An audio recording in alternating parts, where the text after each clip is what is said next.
I consider Dan to be one of my mentors and also a good friend now.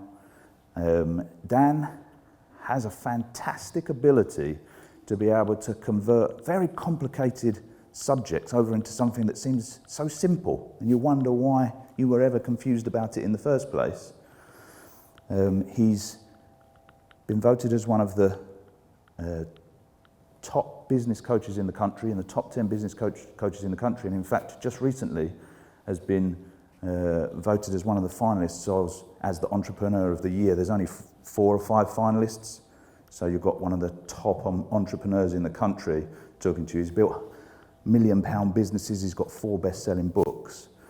So I'm going to pass you over to Dan. Dan's going to talk around data and why that's important in our sector, and why everyone in this room and everyone in our industry and everyone in any industry really needs to pay attention to it. Please welcome Daniel Priestley. All good? Thank you, mate. Appreciate you. How are you? It's very strange to be in a room with real people. It's kind of like I can see legs. For the first time in years, I can see people's legs. Right? It's a strange phenomenon. So thank you very much for having me at Estate Agency X. I'm having a bit of a clicker issue going on. Mark, do you mind swapping your clicker for my one? So I've known Mark for many years, and I've really been thrilled to see the journey that he's taken people on. I think not just his journey, but the journey of the people who have gone along with him. He's been leading, he's been a thought leader in the industry for many years since I've known him. He's been running lots of different events, and he creates great products.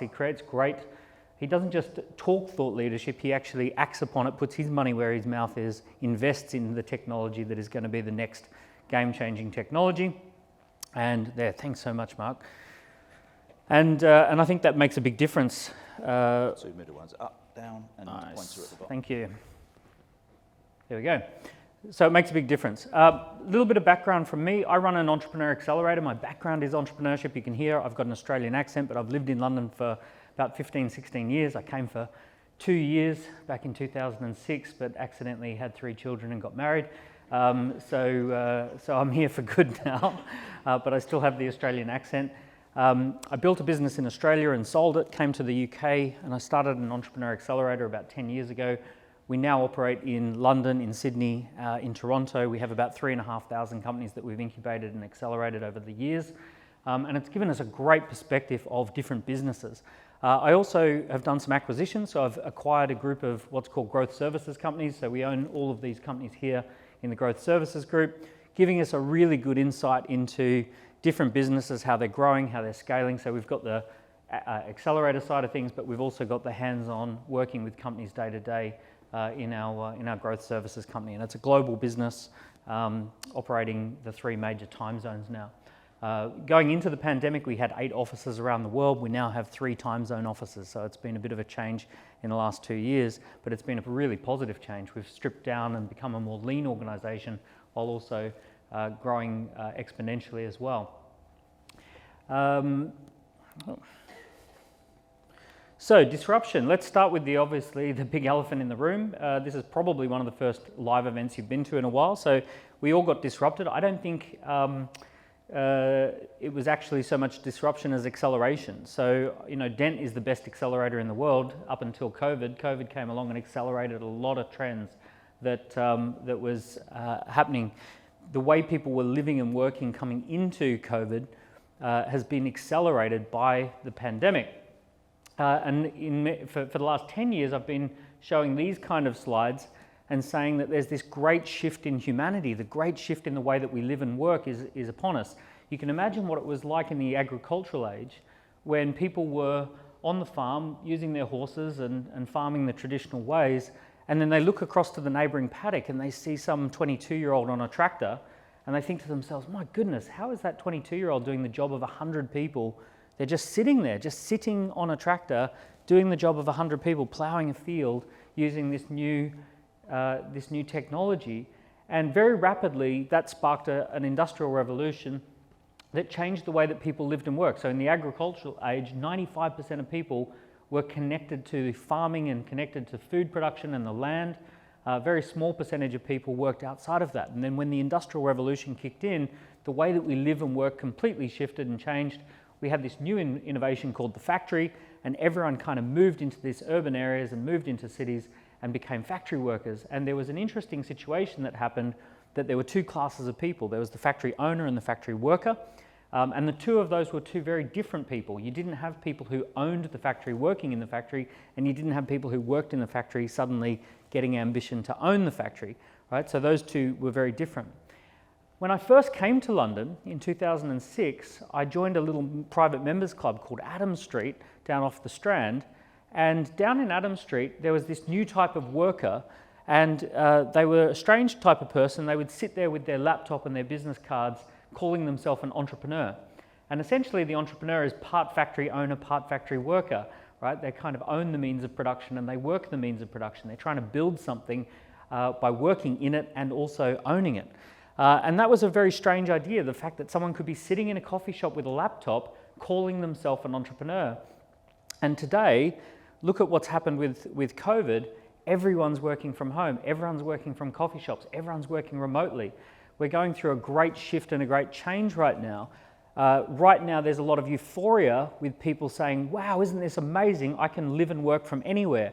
Unfortunately, next year and the year after, people are going to say, oh my goodness, my job was moved somewhere else, right? My job is now being offered to me if I want to move to the Philippines and take 1/3 as much, right? So we're going to have this huge shift in the way that we live and work. In the short term, it kind of looks kind of cool. In the long term, it's going to totally change the way everybody lives and works around the world. So we're going through this entrepreneur revolution. People are changing the way that they're doing things. I love this image here. You've got two people who think that they're in the same race, right? Maybe it's a triathlon, right? Maybe this person is running along and they just didn't get the memo that it was time to get on the bike. And they thought, you know what, I haven't got time to get on the bike. I'm really getting my pace going with my running. I feel good about my running. I feel like I've practiced my running a lot. And I don't feel like I'm ready to adopt this new strategy. I don't want to change the way I'm doing things, and I don't want to adopt this new technology and get myself on the bike. So I'm just going to keep running. And of course, we know what would happen, right? Very quickly, the gap between the two starts to widen. We have inequality between the two. And the two are sitting there, and the person running says, this isn't fair. I'm running harder than ever. I'm running my guts out, and I'm falling behind. And the person on the bike says, really, that's strange because it's easier than ever for me. In fact, I'm spending less energy than I've ever spent, and I'm getting ahead faster and further than I've ever been. What's the difference? The difference is technology, the adoption of technology. And what we're seeing in society at the moment is it's being called wealth inequality. We hear about the top 1%. Well, it's no surprise what the top 1% are doing. The top 1% are adopting technology. They've got themselves on the bike. And what we actually have is a percentage of the population that are on the bike and are powering ahead, accessing more money than there's ever been on the planet, accessing more talent than there's ever been on the planet, accessing bigger markets than we've ever had access to before. And those entrepreneurs that are on the bike are just saying, you know what, it's amazing, it's easier than ever, it's more fun than ever. I can't believe how far I'm getting ahead with you know, it's not even, I don't even have to leave the front door anymore, and I'm talking to a global audience, right? So these people are on the bike. But we've got a lot of people who are in the middle getting squeezed, saying I'm running harder than ever. So it's an important distinction.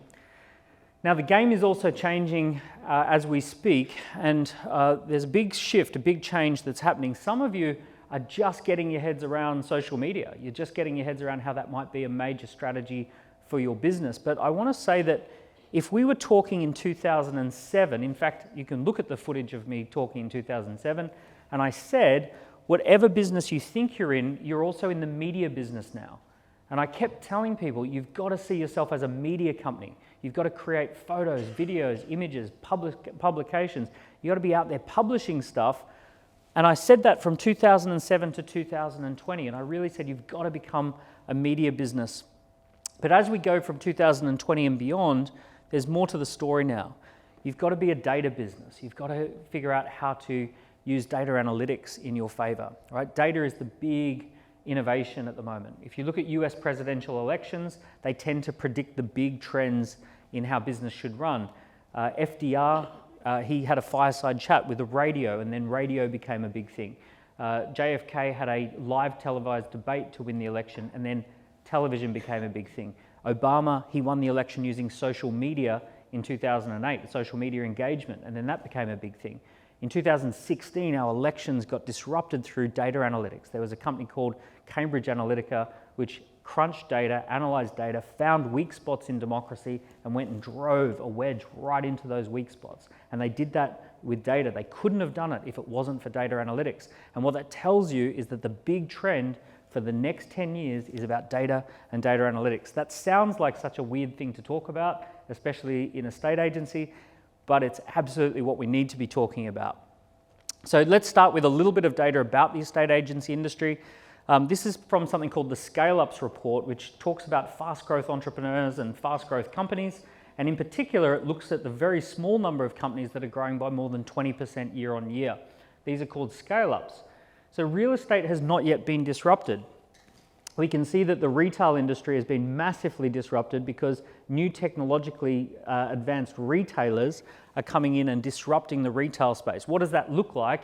It looks like high street retailers being on the running as hard as they can, and along comes Shopify retailers disrupting the whole industry. And I work with a lot of these disruptors, and it's incredible how they've pioneered a Instagram to Shopify business model that just cuts out the whole retail chain. They can offer a better product and service to their customers. It can be more exciting and innovating than a retail store, and they can make a lot more profit and a lot more money doing it. Professionals, these services, admin and support services, highly disrupted. But as we go right down the chain here, we get to real estate. And this says that the real estate industry is ripe for disruption, right? So the fact that it hasn't been disrupted yet does not mean it's not going to be disrupted. It just means that the business models that are going to disrupt real estate haven't yet hit you, and they are going to hit you, right? This is going to work its way down the chain, right? So these companies, the innovators, they're just going to tick these industries off their lists. How are real estate businesses being disrupted? So there's really two ways that you can scale a company. You can scale a company by throwing people at the problem, or you can scale a company by throwing technology at the problem. When you throw technology at a business, the business expands and grows and scales without adding headcount, right? So every time you put a software system into your business, you don't have to increase the number of people in the business, but you can get more capacity out of the business. So if you think about real estate companies that are using Iceberg, they essentially put a new system in place, and then that system does a bunch of the work, but people don't have to do that work. So they're throwing technology at the problem versus throwing people at the problem. So if we look at how real estate companies are scaling, the majority of the companies that are in the scale-up phase are scaling through technology. So 66 out of 100 are just simply throwing technology at their business. They're not adding headcount. Their business is growing by more than 20% per year without adding any extra people. That's 66 out of 100. They grow by 20% with no extra people. Interesting, right? 18% just grew by 20% by adding people, and then 16% did both. They added technology and people in order to grow by that percentage. So, but the vast majority of real estate companies that are scaling are throwing technology at the problem. They're not throwing people at the problem. Really important distinction. This was all predicted, right? Mark was writing about this in 2015. His book came out in 2016, and it talks about this in great detail 5 years ahead of schedule. If you haven't read that book, certainly go back and have a read. Oh, look what you've done. You've hijacked the clicker so that it doesn't move past your book. That's it. Okay. So the next part here is what is the point of data analytics? So there's a couple of points of data analytics. The first point is that you need to become known by your marketplace more effectively. Rather than just kind of scattergunning messages out into the marketplace, you need to be able to find out who's receptive to a message and then be talking to them at the point that they're receptive, and data helps you to do that. Second thing is that data helps you to know what people are thinking. So we'll talk through a couple of those ideas. So here's the cool thing about our heads. Inside our heads, we have this wonderful thing called a brain, and one of the key features of the brain is a limbic system. It'd be very, very hard to function without a limbic system because a limbic system filters most things out, right? It actually keeps you from understanding most things. It only allows you to pay attention to the things that are most important. You can test your limbic system by walking down a busy street, and what you do is you walk down the street. At the end of the street, if I ask you, describe for me 3 or 4 people that you remember seeing on the street. Most of you will say, I don't remember anyone. So what your limbic system was doing was blocking out people. So you were walking down Oxford Street and there's all these hundreds of people around you. Your brain just turned them into blobs or shapes as they moved past you, completely forgetting them, right? So you're not paying any attention whatsoever. You're able to operate your phone, you're able to think about your day, you're able to do lots of other things. If you didn't have a limbic system, you would literally be looking at those people, engaging with them, like feeling, some sort of a presence of them, right? But you don't feel any of that, you don't connect to it, you don't emotionally engage with them, you don't intellectually engage with them, you just simply walk down the street, not noticing them. Now, this is what most marketplaces are like, right? When you're operating your business, you care about your messaging, you care about telling people what they need to know, you care about putting stuff out there, but people who you're talking to have a functioning limbic system and they're filtering you out, they're just deleting you, they're getting rid of you, and they're saying, you can tell me anything you want to tell me, but right, my limbic system is just going to filter that out, right? So they are getting rid of you. There's only 5 things that get through the limbic system. 3 of them are not necessarily very useful to you as an estate agent. So the first thing that gets through the limbic system is anything that's scary or that's a threat. So if you want to appear to people as a threat, then that will get through their attention. It's not really a good tool unless you're a news agency. News agencies like to lead with stories that appear threatening, and that's why they do that, because they want to get through your limbic system. Not very helpful in the estate agency business. Second one that you could go with is something that is strange. You could dress up as a hot dog and that might get someone's attention. Probably not the best one for credibility in your business. Next one you could go with is sexy. Sexy gets through the limbic system. We're pretty much biologically wired to notice certain people as we walk down the street if they're looking sexy. Once again, not terribly useful when you're going to be dealing with people on a professional basis. So let's look at what does work. What does work is gift giving. So giving people a gift, giving people something for free, giving them free information, giving them free content, allowing people to feel that they got value or that they were in some way given something with 0 strings attached. People love gift giving. And then the big one for estate agents would be familiarity or friendship. So if you were walking down a busy street on Oxford Street and you saw a friend from high school, the limbic system does the opposite. It's really bizarre, and I find it strange every time it happens to me.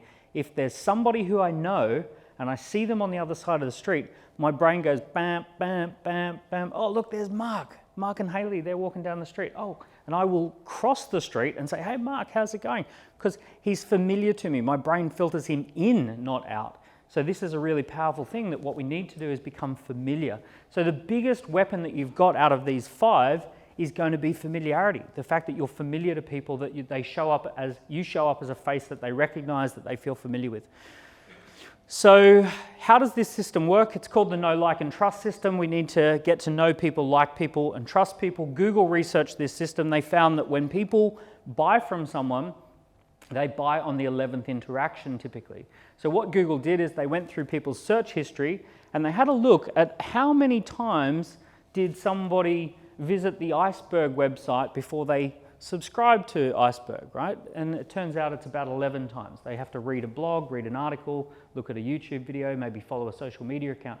So the people who get to trust you, people who go, yeah, I know that person, I like that person, I'm familiar with that person, it takes 11 interactions before that system kicks in, according to Google's research.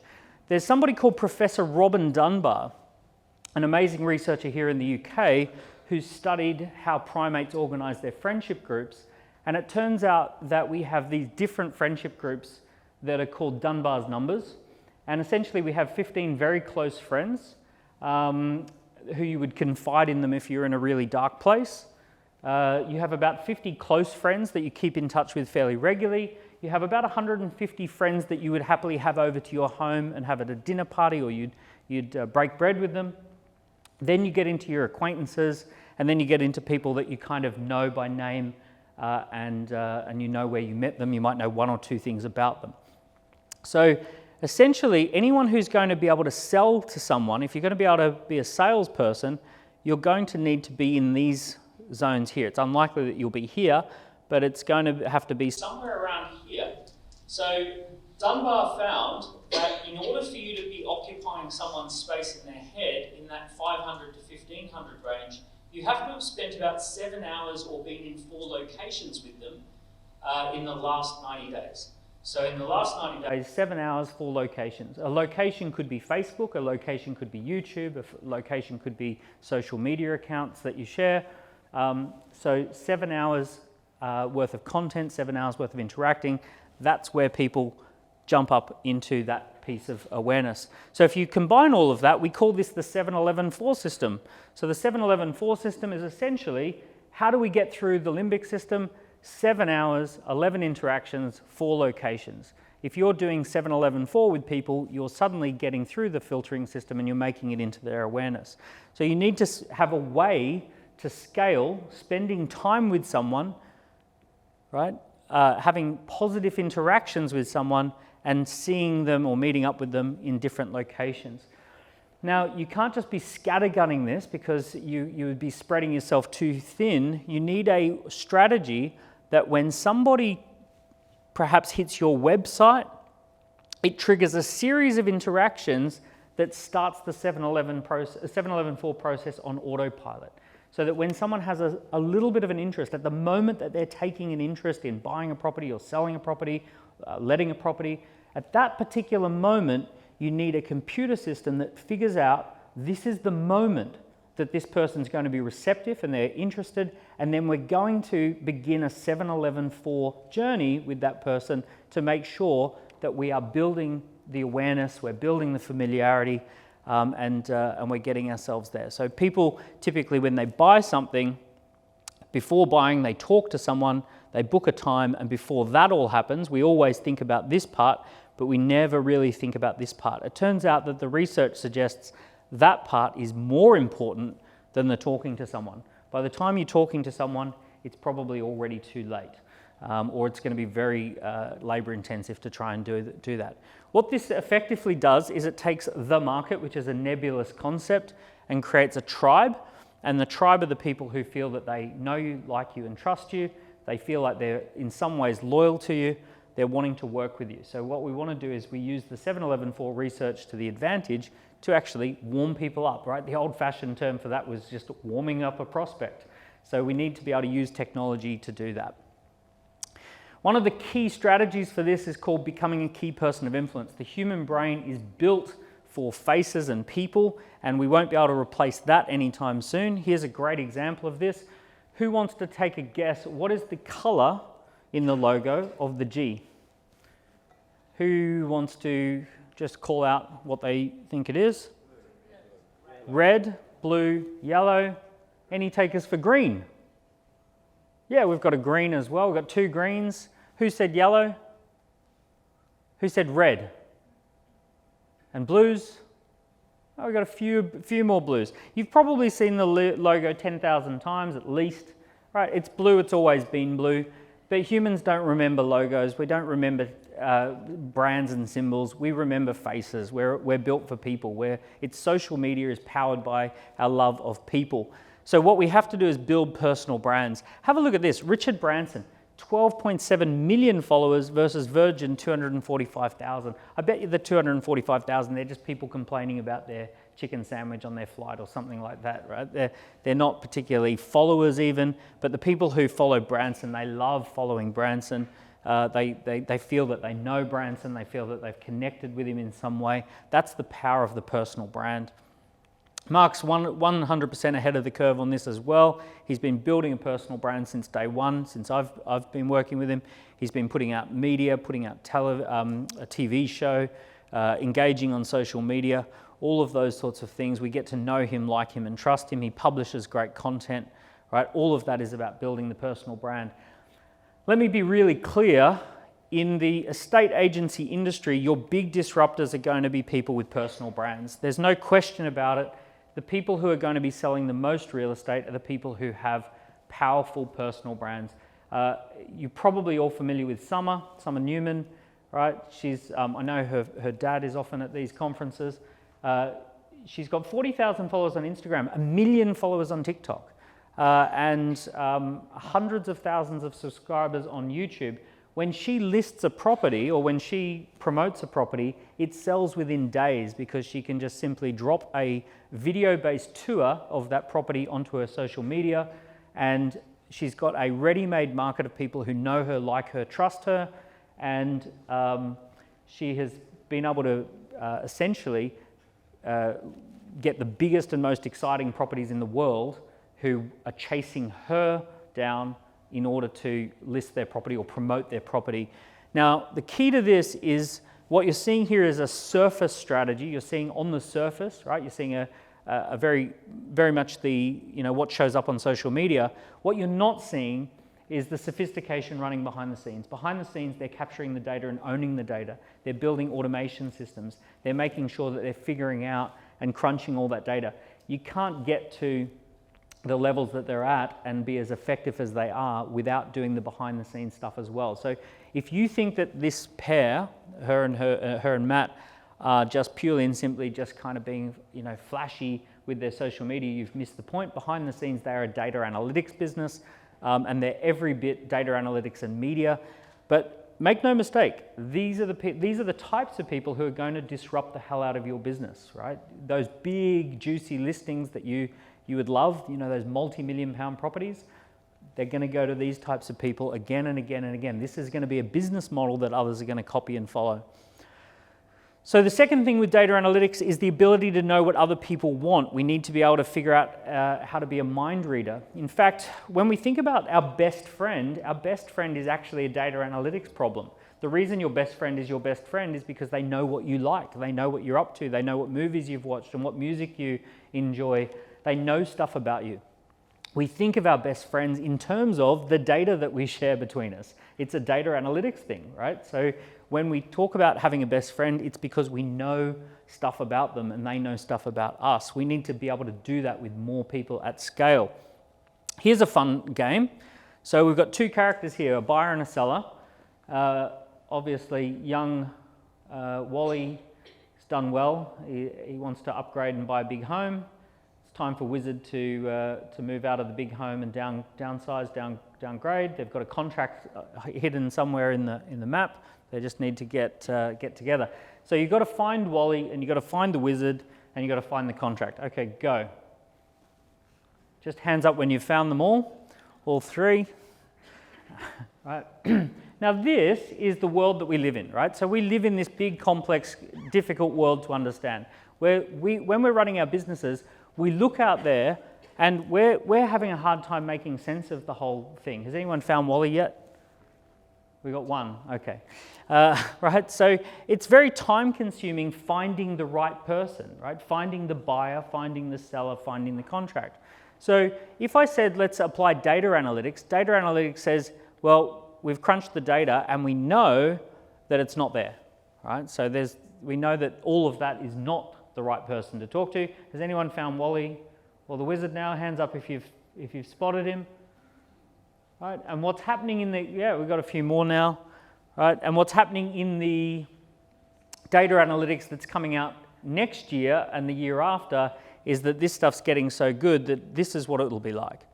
Right, so it'll be like, there's Wally, there's the Wizard.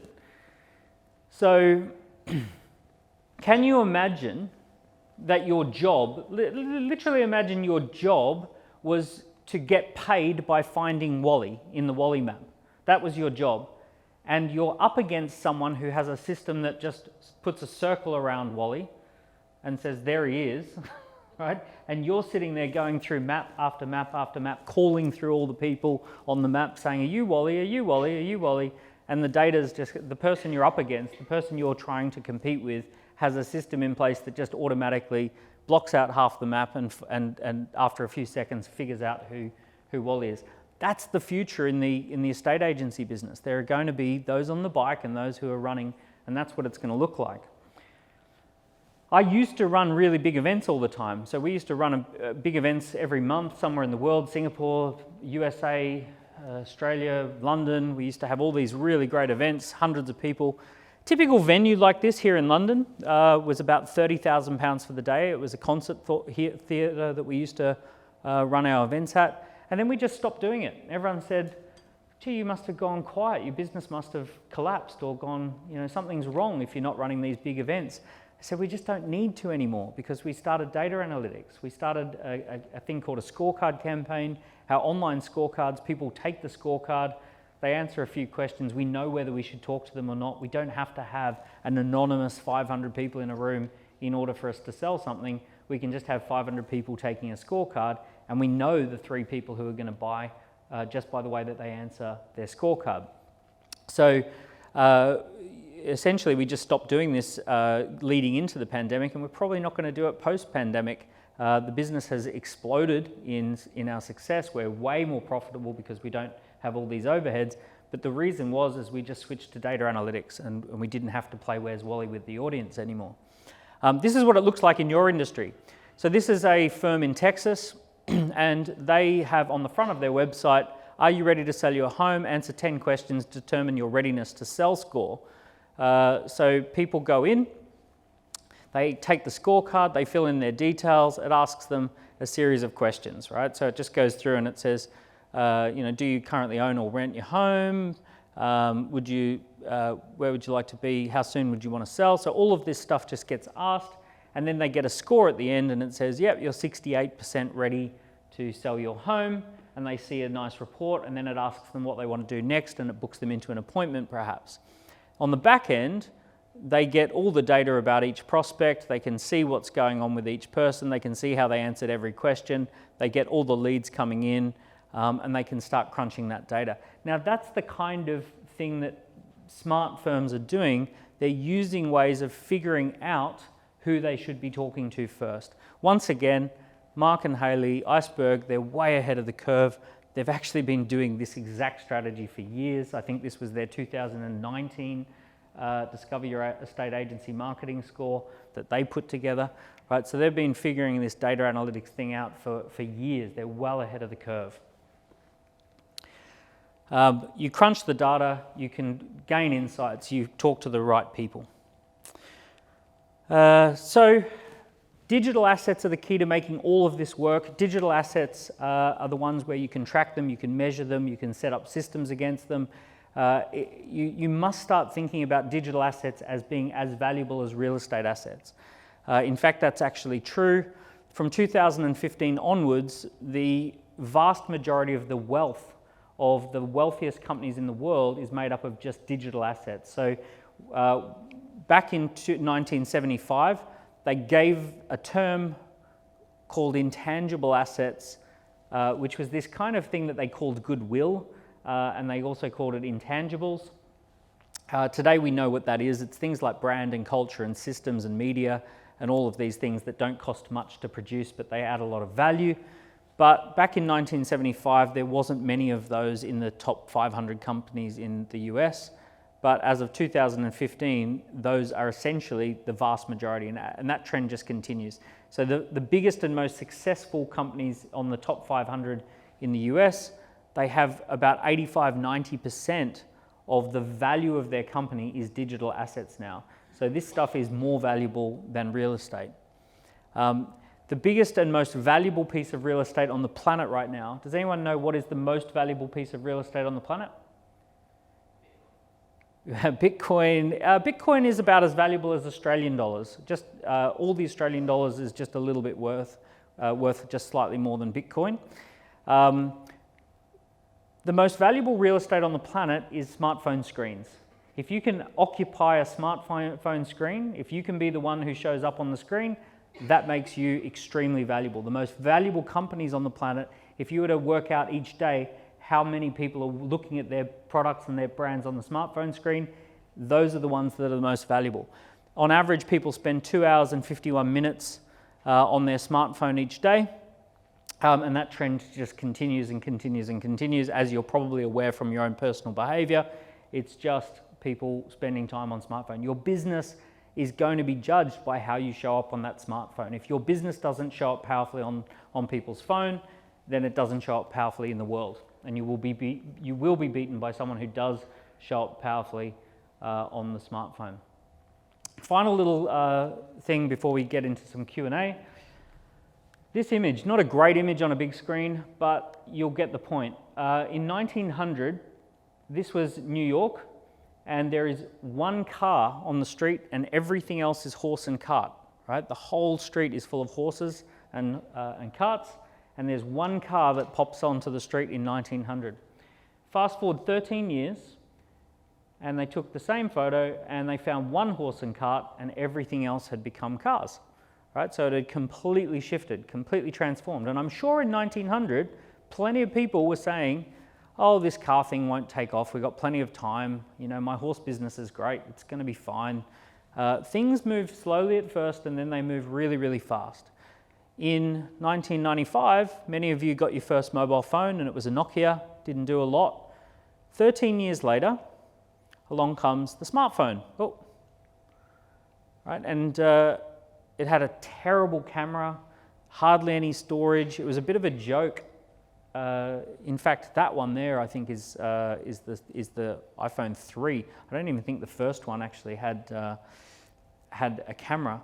Today, genuinely, you can film production quality footage, cinematic footage on your phone, on your device. You can literally do a Hollywood quality film on something that is in your pocket. The cameras that come in threes on the iPhone 13 are cameras that used to be something like $250,000 each not that long ago. Now they're freely available and in your pocket, you know, along with everything else that is there. So that's just been 13 years. That's it. 13 years from the launch of the first smartphone to where we are today, and then 13 years before that was the launch of the first, you know, majorly accepted mobile phone. Where are we going to be 13 years from now? Where are we going to be in 2033? We're going to be surrounded by AI doing all sorts of decision making for us. We're going to be having a lot of cars that drive themselves. We're going to be plugging into a metaverse and visiting virtual worlds and spending time in virtual worlds. All of those types of things, we think of them as a bit strange and a bit odd, but history just repeats and repeats and repeats, and it will shock you how much can happen in 13 years. What will happen to the estate agency industry in the next 13 years will be very much what's happening to the retail industry in the last 13 years.